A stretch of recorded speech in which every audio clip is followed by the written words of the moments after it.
दोस्तों, आज मैं आपको विश्व के सबसे बड़े दानवीर रतन टाटा के अनमोल विचार के बारे में बताएंगे।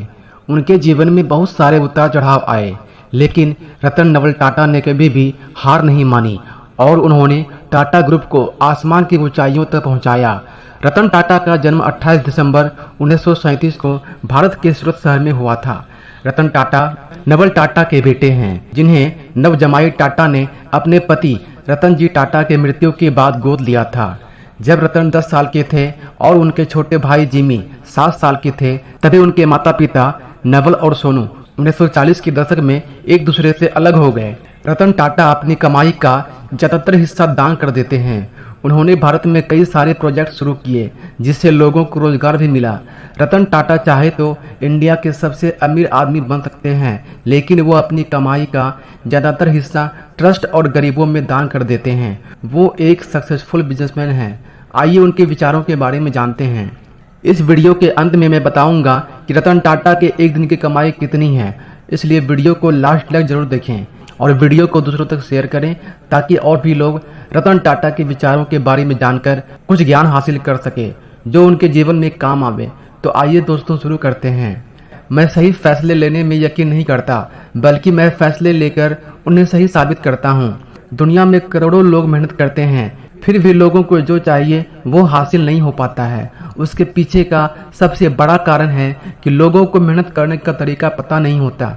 मेहनत किस दिशा में किया जाए, लोगों को ये बात पता नहीं होता। दोस्तों, हवाई जहाज जब उड़ान भरता है तो वह उड़ान भरने से पहले कुछ दूर तक रनवे पर दौड़ लगाता है। जब वह अपने दौड़ लगाने के एक्सट्रीम पोजीशन पर पहुंच जाता है, तब वह उड़ान भरने के काबिल होता है और वह उड़ान भर लेता है। इसलिए जब आपको अपनी ज़िंदगी में उड़ान भरना है तो आपको इसके लिए पहले तेज दौड़ना होगा। तेज दौड़ने के बाद ही आप उड़ान लगाने में सक्षम हो पाएंगे। कहने का मतलब है, सफलता प्राप्ति के लिए आपको पागलों की तरह सिर्फ एक दिशा में अपने लक्ष्य की ओर तेजी से भागना होगा। इतना तेज कि आपकी रफ्तार जब तक हवाई जहाज के जैसा एक्सट्रीम पोजीशन में न पहुंच जाए, तभी आप सफलता की उड़ान भर पाएंगे। तेज चलने के लिए आपको अकेले चलना होगा। कहते हैं अकेला चना भार नहीं फोड़ता। ये कहानी अपनी जगह सही है। ये केवल भाड़ फोड़ने के केस में लागू होगा, लेकिन यह इंसान के लिए लागू नहीं होता, क्योंकि अकेला इंसान जो कर सकता है वो और कोई नहीं कर सकता है।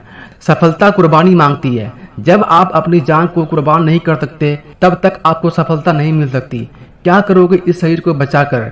यमराज तो आज न कल इसे लेकर जाएगा ही। इसलिए सफलता प्राप्ति के लिए जान लगा दो।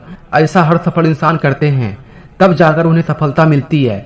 जो भी इंसान आपके ऊपर आलोचना करे, आपके ऊपर कमेंट करे, यानी कि जो आपके ऊपर गलत तरीके से पत्थर फेंके, उन सारे पत्थरों को आप जमा करें और उस पत्थरों का इस्तेमाल कर एक मजबूत इमारत बनाएं, जिसे देखकर लोग शर्म से आपकी तरफ देख ना सके।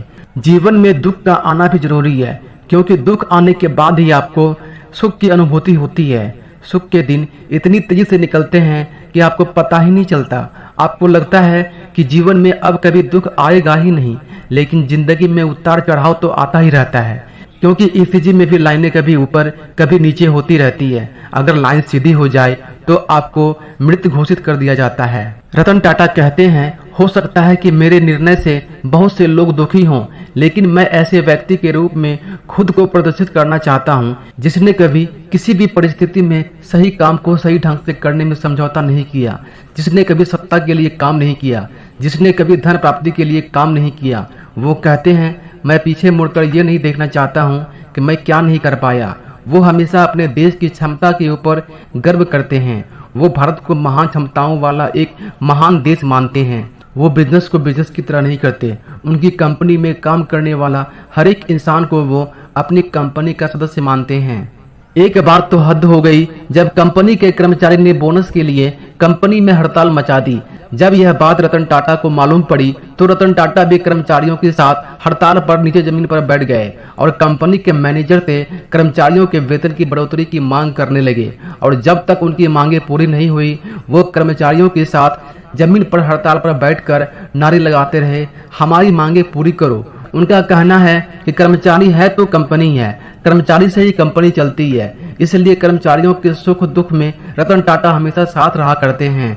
एक कहानी मैं आपको सुनाता हूँ। एक बार एक जादूगर जादू दिखा रहा था। वह अपने शरीर पर जहां भी हाथ रखता वहीं से पैसे निकल जाते। एक व्यक्ति ने उस जादूगर से कहा कि मैं आपको 500 रुपये देता हूँ, ये जादूगरी का ट्रिक मुझे बता दो। उस जादूगर ने उस व्यक्ति से 500 रुपये ले लिए और उस आदमी को ये ट्रिक बता दिया।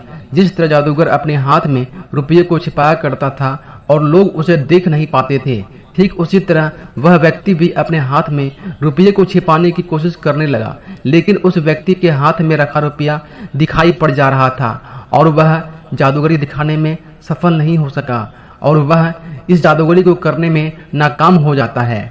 दोस्तों, जादूगर ने इस अभ्यास को कई बार किया।